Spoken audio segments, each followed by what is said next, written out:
ਅੱਜ ਅਸੀਂ ਇਸ ਲੈਕਚਰ ਵਿੱਚ internet and cyber law the pending sections and penalties ਕਰ ਲਾਂਗੇ। ਸੌਰੀ ਥੋੜੀ ਲੇਟ ਹੋ ਗਿਆ because my health was not good, ਤੇ ਆਈ ਵਿਲ ਟਰਾਈ ਕਿ ਅੱਜ ਔਰ ਕੱਲ ਦੇ ਲੈਕਚਰ ਦੇ ਵਿੱਚ ਮੈਂ ਸਾਈਬਰ ਲਾਅ ਤੁਹਾਡਾ ਸਾਰਾ ਹੀ ਕੰਪਲੀਟ ਕਰਵਾ ਦਾਂ। ਜੇ ਹਲੇ ਤੱਕ ਤੁਸੀਂ ਸਾਨੂੰ ਟੈਲੀਗ੍ਰਾਮ ਤੇ ਫੋਲੋ ਨਹੀਂ ਕੀਤਾ, please this is the Telegram link. Instagram ਤੇ ਫੋਲੋ ਕਰੋ, ਫੇਸਬੁੱਕ ਤੇ ਫੋਲੋ ਕਰੋ, ਐਂਡ ਅਗਰ ਤੁਸੀਂ ਹਲੇ ਤੱਕ ਸਾਨੂੰ YouTube ਤੇ ਸਬਸਕ੍ਰਾਈਬ ਨਹੀਂ ਕੀਤਾ ਤਾਂ YouTube ਤੇ ਸਬਸਕ੍ਰਾਈਬ ਕਰੋ। ਔਰ ਕਿਸੇ ਵੀ ਡਾਊਟ ਲਈ ਤੁਸੀਂ ਇਸ ਨੰਬਰ ਤੇ ਸਾਨੂੰ ਕਾਲ ਕਰ ਸਕਦੇ ਹੋ। So what is cyber cell? Cyber crime cells are those one track solution toward combating tackling cyber crime. ठीक है जी। now an act of cyber crime is a punishable criminal act. तो cyber crime क्या है? एक punishable criminal act है which may include act of online stalking, online banking, credit card scam, hacking चीज़ां काहदे च आ जांदियां अगर तुसीं किसी दे सिस्टम च सॉफ्टवेयर भी पाउंदे हो। ठीक है जी। सॉरी, अगर तुसी किसी के सिस्टम में वायरस भी पाते हो, ये सारा कुछ किहदे अंडर आ जाता है? Cyber crime. और ये क्या है?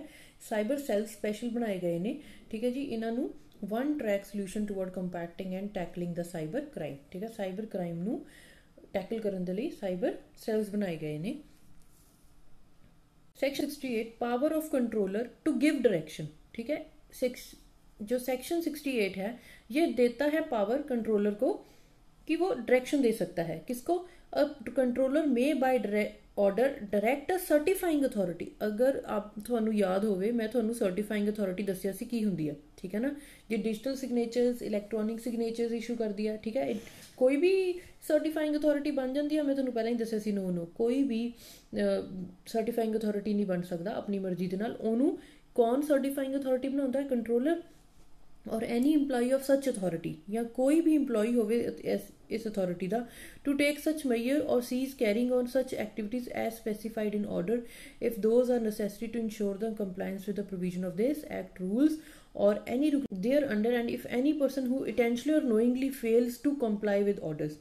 कोई भी ऑर्डर अगर कंट्रोलर दिंदा है, ठीक है जी, इस एक्ट दे प्रोविजनस नू लागू करने दे, कंप्लायंस करने लिए, पूरियां करने दे लिए, ठीक है, ड्यूटी बनती है सर्टिफाइंग अथॉरिटी या उहदी अथॉरिटी के अंडर कोई बंदा काम करता है कि जो भी उन्होंने ऑर्डर्स आए कंट्रोलर द्वारा उन्होंने पूरा करे। ठीक है, जे कोई भी बंदा इंटेंशनली जानबूझ के नोइंगली इस ऑर्डर्स नू नहीं फॉलो करता तो उहदे अगेंस्ट ही हुंदा ही शैल बी लायबल टू पे पेनल्टी 1 लाख या 2 साल की सज़ा हो सकती है या दोनों हो सकती है। Section 69 power to issue direction for interception or monitoring or decrypting of any decryption of any information through any computer resource. ठीक है, हुण इहदे विच की है देखो, it empowers the government or agency as stipulated in the section to intercept monitor or decrypt any information generated transmit receive or stored in any computer resource.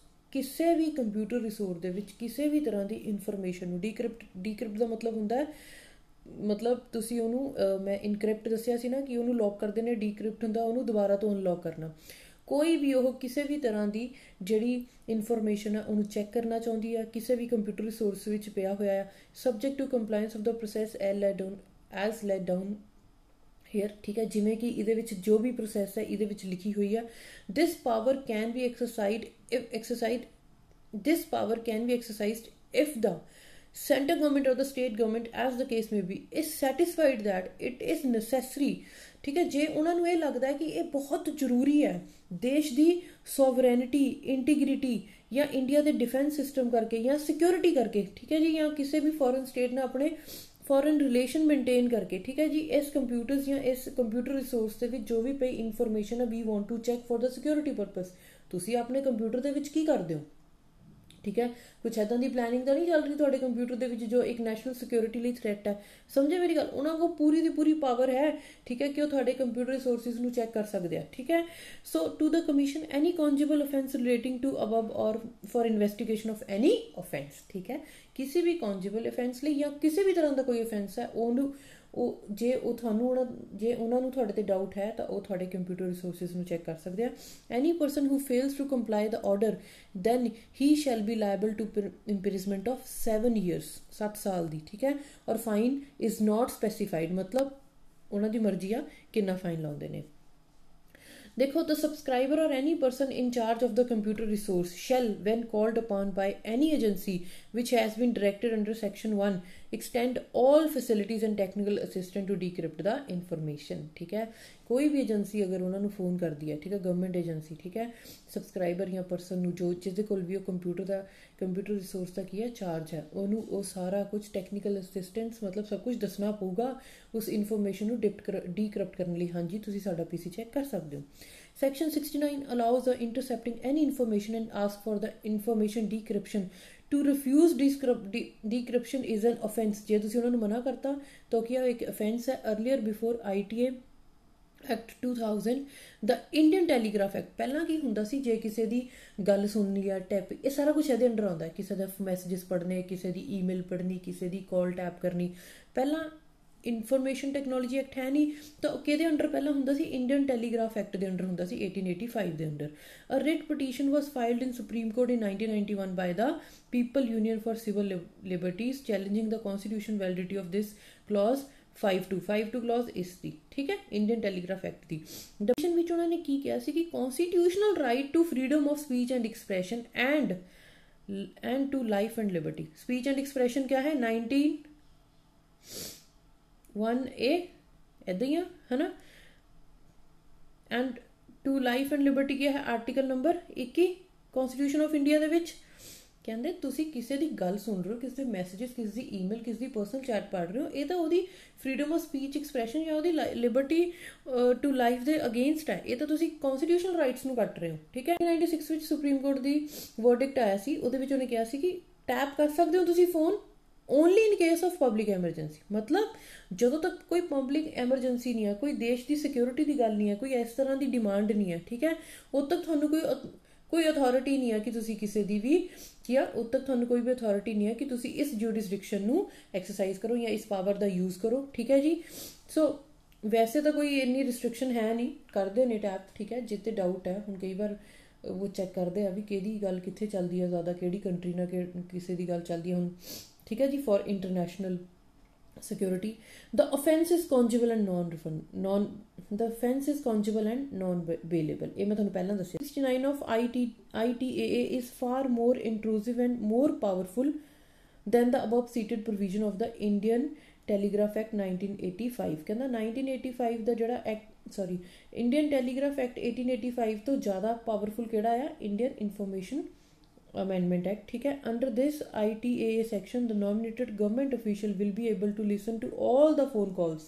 ਤੁਹਾਡੀਆਂ ਸਾਰੀਆਂ ਫੋਨ ਕਾਲ ਸੁਣ ਸਕਦੇ ਆ, ਮੈਸੇਜ ਰੀਡ ਕਰ ਸਕਦੇ ਆ, emails, ਜਾਂ ਤੁਹਾਡੀਆਂ monitor the website that one visited history check ਕਰ ਸਕਦੇ ਆ ਸਾਰੇ ਪੀਸੀ ਦੀ ਕੱਢ ਕੇ ਕਿ ਤੁਸੀਂ ਕਿਹੜੀ ਵੈਬਸਾਈਟਸ ਚੈੱਕ ਕਰ ਰਹੇ ਹੋ। ਠੀਕ ਹੈ, ਤਾਂ without a warrant from a magistrate. ਠੀਕ ਹੈ, ਕਿਸੇ ਵੀ ਮੈਜਿਸਟ੍ਰੇਟ ਤੋਂ ਉਹਨਾਂ ਨੂੰ ਵਾਰੰਟ ਲੈਣ ਦੀ ਲੋੜ ਨਹੀਂ ਹੈ। In view of forging this section was criticised to draconian visiting the government with much more power than required. ਠੀਕ ਹੈ, ਬਹੁਤ ਲੋਕ ਕਹਿੰਦੇ ਨੇ ਕਿ ਸਰਕਾਰ ਨੂੰ ਜ਼ਿਆਦਾ ਹੀ ਪਾਵਰ ਦੇ ਦੀ, ਇੰਨੀ ਰਿਕੁਆਇਰਮੈਂਟ ਨਹੀਂ ਹੈ। ਸੋ ਨੈਕਸਟ ਹੈ section 69A power to issue direction for blocking the public access of any information through any computer resource। ठीक है, कुछ साइट्स ब्लॉक ਹੁੰਦੀਆਂ ਨੇ, ਇਹਨਾਂ ਨੂੰ ਇਸ ਸੈਕਸ਼ਨ ਦੇ ਅੰਡਰ ਕੀ ਹੈ ਪੂਰੀ ਪਾਵਰ ਹੈ ਕਿ ਇਹ ਕਿਸੇ ਵੀ ਸਾਈਟ ਨੂੰ ਬਲੌਕ ਕਰ ਸਕਦੇ ਨੇ। ਠੀਕ ਹੈ, ਔਨ 29 ਜੂਨ 2020 ਦੇ ਵਿੱਚ ਮੋਦੀ ਗਵਰਨਮੈਂਟ ਨੇ ਕੀ ਕੀਤਾ ਸੀ, ਬੈਨ ਕੀਤੀਆਂ ਸੀ 59 ਚਾਈਨੀਜ਼ ਮੋਬਾਈਲ ਐਪਸ ਬੈਨ ਕੀਤੀਆਂ ਸੀ ਨਾ। ਟਿਕਟੌਕ ਕੀਤੀ ਸੀ, ਕਿਉਂ, ਜਦੋਂ ਆਪਣਾ ਡੋਕਲਾਮ ਦੇ ਵਿੱਚ ਚਾਈਨਾ ਦੇ ਨਾਲ ਥੋੜਾ ਜਿਹੀ ਇਸ਼ੂ ਸਟਾਰਟ ਹੋਏ ਨੇ। ਠੀਕ ਹੈ, ਸਿਟਿੰਗ ਨੈਸ਼ਨਲ ਸਿਕਿਉਰਿਟੀ ਇੰਟਰਸਟ ਕਰਕੇ। ਠੀਕ ਹੈ, 24 ਨਵੰਬਰ 2020 ਨੂੰ ਅਨਦਰ 43 ਚਾਈਨੀਜ਼ ਮੋਬਾਈਲ ਐਪ ਨੂੰ ਹੋਰ ਬੈਨ ਕੀਤਾ ਗਿਆ ਸੀ। ਠੀਕ ਹੈ, Section 69B power to authorize to monitor and collect traffic data or information through any computer resource for cyber security। ਠੀਕ ਹੈ, ਹੁਣ ਸੈਕਸ਼ਨ 69B ਇਹਨਾਂ ਨੂੰ ਹੋਰ ਪਾਵਰ ਦਿੰਦਾ ਆ ਕਿ ਤੁਸੀਂ ਕਿਸੇ ਦੇ ਵੀ ਡੇਟਾ ਨੂੰ ਚੈੱਕ ਕਰ ਸਕਦੇ ਹੋ, ਇਨਫੋਰਮੇਸ਼ਨ ਨੂੰ ਚੈੱਕ ਕਰ ਸਕਦੇ ਹੋ, ਚਾਹੇ ਕਿਸੇ ਵੀ ਕੰਪਿਊਟਰ ਰਿਸੋਰਸ ਹੈ for the cyber security। The central government made to enhance cyber security and for identification, analyze and prevention of intrusion or spread of computer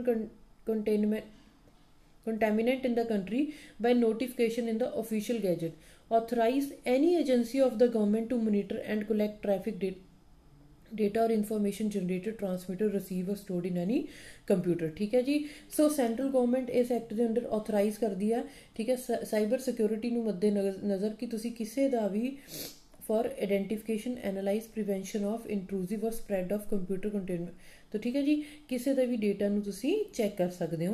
any intermediary हो इंटेंशनली और नोइंगली, ठीक है, कोई भी बंदा, कोई भी intermediary जो जानबूझ के, ठीक है, इस सैक्शन की उलंघना करता है, ਉਹਨੂੰ ਕੀ है, इंप्रिजमेंट मिलेगी 3 ईयर्स की, ਤੇ ਉਹ फाइन भी देगा। ठीक है जी। नैक्सट है section 70 protected system. Protected system की हुंदा आ, ठीक है, गवर्नमेंट की है किसी भी कंप्यूटर सिस्टम ਨੂੰ ਕਿਸੇ ਵੀ ਸੋਰਸ ਨੂੰ ਜਾਂ ਨੈਟਵਰਕ ਨੂੰ ਪ੍ਰੋਟੈਕਟਡ ਡਿਕਲੇਅਰ ਕਰ ਸਕਦੀ ਹੈ, ਤੇ ਉਹਨੂੰ ਸਿਰਫ ਉਹੀ ਆਥੋਰਾਈਜ਼ ਕਰ ਸਕਦਾ ਹੈ ਜਿਹਨੂੰ ਉਹਦਾ ਕੀ ਮਿਲੇਗਾ, ਰਾਈਟ ਮਿਲੇਗਾ। ਠੀਕ ਹੈ, ਜੇ ਹੁਣ ਉਹਨੂੰ ਅਨਆਥੋਰਾਈਜ਼ਡ ਪਰਸਨ ਐਕਸੈਸ ਕਰਨੇ ਦੀ ਕੋਸ਼ਿਸ਼ ਕਰਦਾ ਤਾਂ ਉਹਦੇ ਲਈ ਕੀ ਹੈ, ਇੰਪ੍ਰਿਜ਼ਮੈਂਟ ਹੈ, may extend to 10 years and ਨਾਲ ਕੀ ਹੋਏਗਾ, fine. Section 71 penalty of misrepresentation। तो whoever makes any misrepresentation or suppresses any material fact from the, कोई भी कहता अगर कोई मिसरीप्रजेंटेशन दिंदा है, मगर मतलब कोई अगर कोई भी डेटा मिसरीप्रजेंट करता है, ठीक है, कंट्रोलर और सर्टिफाइंग अथॉरिटी तो लाइसेंस लैन दी, केड़ा लाइसेंस, डिजिटल सिग्नेचर सर्टिफिकेट लैन दे लई कोई भी किसी भी तरह का की है डॉक्यूमेंट क्या है फॉर्ज लाउंदा है या मिसरीप्रजेंटेशन गलत डॉक्यूमेंट्स लाउंदा है, उन्होंने की पनिशमेंट मिलेगी, which may extend to 2 years and fine may extend to 1 lakh rupees or both. ਹੁਣ ਕਹਿੰਦਾ breach of confidential, breach of privacy. 72 section ਕਹਿੰਦਾ ਬ੍ਰੀਚ ਆਫ ਪ੍ਰਾਈਵੇਸੀ मतलब ਕਿਸੇ ਨੂੰ ਵੀ ਅਥਾਰਟੀ ਆ ਕਿਸੇ ਡੇਟਾ ਨੂੰ ਐਕਸੈਸ ਕਰਨੇ ਦੀ, ਕਿਸੇ ਵੀ ਇਲੈਕਟ੍ਰੋਨਿਕ ਰਿਕਾਰਡ ਨੂੰ, ਬੁੱਕ ਨੂੰ, ਰਜਿਸਟਰ ਨੂੰ, ਅਗਰ ਉਸ ਨੂੰ ਬੰਦਾ ਮਿਸਯੂਜ਼ ਕਰਦਾ ਹੈ without the consent of the concerned person, ਤੁਸੀਂ ਉਹਨੂੰ ਚੈੱਕ ਕਰਦੇ ਹੋ, ਯੂਜ਼ ਕਰਦੇ ਹੋ ਜਾਂ ਬੰਦੇ ਦੀ ਇਨਫੋਰਮੇਸ਼ਨ ਨੂੰ ਐਕਸੈਸ ਕਰਦੇ ਹੋ, ਤਾਂ ਤੁਹਾਨੂੰ ਕੀ ਪਨਿਸ਼ਮੈਂਟ ਮਿਲੇਗੀ, 2 years ਦੀ, ਜਿਹੜੀ 1 lakh रुपीज़ ਫਾਈਨ ਤੱਕ ਵੀ ਜਾ ਸਕਦੀ ਆ ਜਾਂ ਬੋਥ। Now, section 73 penalty for publishing digital signature certificate falls in certain particulars। कहता अगर उसने सर्टिफाइंग अथॉरिटी ने थानू कोई भी सर्टिफिकेट इशू ही नहीं किया, ठीक है, या फिर सबसक्राइबर ने उन्होंने हले तक एक्सैप्ट ही नहीं किया, ठीक है, या क्या है सर्टिफिकेट रिवोक या सस्पेंड कर दिता गया है, तुसी उन्होंने हले भी यूज कर रहे हो, क्या थोड़े डिजिटल सिग्नेचर सर्टिफिकेट नू सस्पेंड किया जा सकता है? यस, इन पब्लिक इंटरस्ट जो लगता है कि नहीं ये डिजिटल सिग्नेचर्स ਨੂੰ कैंसिल कर दो तो कर सकते हैं। ठीक है, अगर ਤੁਸੀਂ फिर भी कैंसिल होने तो बाद चो भी ਤੁਸੀਂ ਉਹਨੂੰ यूज कर रहे हो तो की है 2 साल की सज़ा हो सकती है और 1 लाख का फाइन भी हो सकता है या both. A digital signature may not be revoked unless the subscriber has been given opportunity of being heard in the matter. ठीक है, कहते उदों तक थोड़े डिजिटल सिग्नेचर्स रिवोक नहीं हो सकते, कैंसल नहीं किए जा सकते ਜਦੋਂ तक बंदे की गल ਉਹਨੂੰ भी एक बार अपनी गल कहने का मौका देना, ਉਹਨੂੰ भी अपनी गल कहने का एक बार मौका दिता जाएगा। ठीक है जी, और जो सर्टिफाइंग अथॉरिटी ਉਹਨੂੰ ਕੀ कर ਦਿੰਦੀ ਹੈ, रिवोक कर ਦਿੰਦੀ है या कैंसिल कर ਦਿੰਦੀ है, सबसक्राइबर ਨੂੰ इन्फॉर्म करेगी। Such publication is not an offence, it is the purpose of verifying a digital signature created prior to such suspension or revocation. ठीक है, तो कहता ये कोई एक तरह का ऑफेंस नहीं हैगा। ठीक है, इनू तुसी ये कह सकते हो भी हाँ वेरीफाई या कि सम टाइम वेरीफिकेशन ਲਈ भी हो जाता भी पहला तेनू असी इशू किए सी तो सम वेरीफिकेशंस भी चल सकदियां ਉਹਦੇ ਉੱਤੇ। Section 74 publication of fraudulent purpose। Section 74 publication of fraudulent purpose। Whosoever knowingly create, publish or otherwise make a available digital signature certificate for any fraudulent and unlawful person shall be punish. ठीक है, कहता अगर कोई fraudulent गलत digital signature बना लेंदा है, ठीक है, या अनलॉफुल किसी अनलॉफुल मतलब गलत गैर कानूनी कामां दे लई, ठीक है, उन्होंने की मिलेगी imprisonment for 2 years and 1 lakh का फाइन या both. So thanks for watching this video. ये सैक्शनस नूं तुसीं इस बार एक बार गो थ्रू जरूर होना आ क्योंकि कंट्रोलर दियां पावर्स ने, तुसीं इहनूं जरूर पढ़ो एक बार। नैक्सट जो इंपॉर्टेंट सैक्शन है that is tribunal and officers, वो मैं तुहानूं नैक्सट लैक्चर करा दूंगी, कल ही मिल जाएगा तुहानूं, अज ही कल ही मिल जाएगा तुहानूं लैक्चर। साइबर लॉ का एक होर लैक्चर होर होएगा, 2 लैक्चर हो गए maximum, so cyber law will be completed. Thanks for watching this. ठीक है, best of luck for your exam.